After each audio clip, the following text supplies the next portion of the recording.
Dan Edens with Friday 5, and I'm here with Angela Mack, Chief Curator of the Gibbes Museum. We asked, what are 5 treasures of the Gibbes? And when you went to look at them and pick them out for us, what did you find a common theme? Women.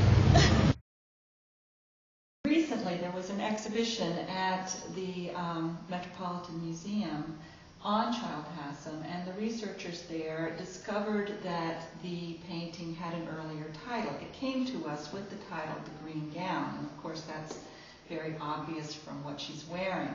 But earlier titles refer to a particular date, April 1858, and that is the month and year that Child Hassan was born.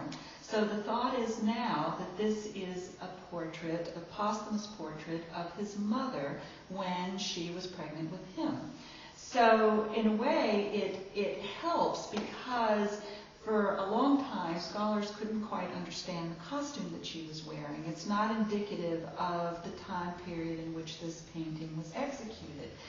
Now the thought is, of course, that this may be some sort of maternity gown that she might have been wearing when she was pregnant with her son. It's remarkable in that it's got almost translucent veil on the woman's face. Was that something that was unique, or is this a trend that other artists did as well? We've discovered at least 4 or 5 other pieces in this country that have this veil look to them. Our assessment is, and that of other scholars, is that these were sort of pieces that sculptors used to show what they could do. Mm-hmm. So Rossi, though, there's not much known about him. Is that true? Not very much known about him at all, and I find that interesting because here he created this wonderful piece as sort of an advertisement of how good a sculptor he is, and yet there's very little known about him. This figure has much more of a Charleston tie than some of the other ones. She was one of the great beauties of Charleston. That's correct, and it's interesting because we actually have 2 likenesses of her. One is the painting of Sarah Gilmore by Thomas Sully that is presently on loan to an exhibition organized by the Guggenheim Museum that's traveling China. We also have this bust of her by Horatio Greeno. And it's fun when you have 2 images of an individual to see what the artist has taken from their likeness.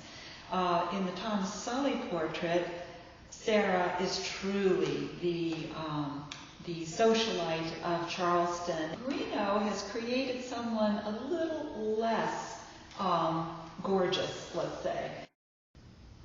The interesting thing to me is how the portraits get names that have nothing to do with the actual person.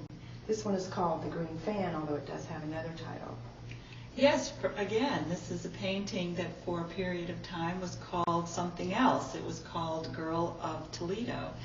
And oftentimes you hear people say that, oh, I have this portrait in my house of my great-grandfather and his eyes are always on me. That's exactly the feeling you get with this particular painting. You can walk up and down this hall and you always feel like the girl from Toledo is staring at you. It's our understanding from Leo in interviews that we've had with him that this is a memory piece. He actually never knew his great-grandmother, but from stories that he was told by his parents, she was 7 years old when slavery ended, so she certainly was born in slavery. And Leo, I think, has tried to capture his collective recollections from different people of what she might have been like at this point in time. It's interesting to me that he's incorporated a lot of things that reflect a certain amount of age, and on top of that he has chosen an oval format that's reflective of miniature portraits. The little memory box that is below her image is a collection of objects that he thinks she might have owned or might have been part of her life when she was growing up. But it's an interesting approach to portraiture, because it certainly is of someone, but it's not a reflection of what they really looked like. It's a reflection of what his collective understanding of who she was.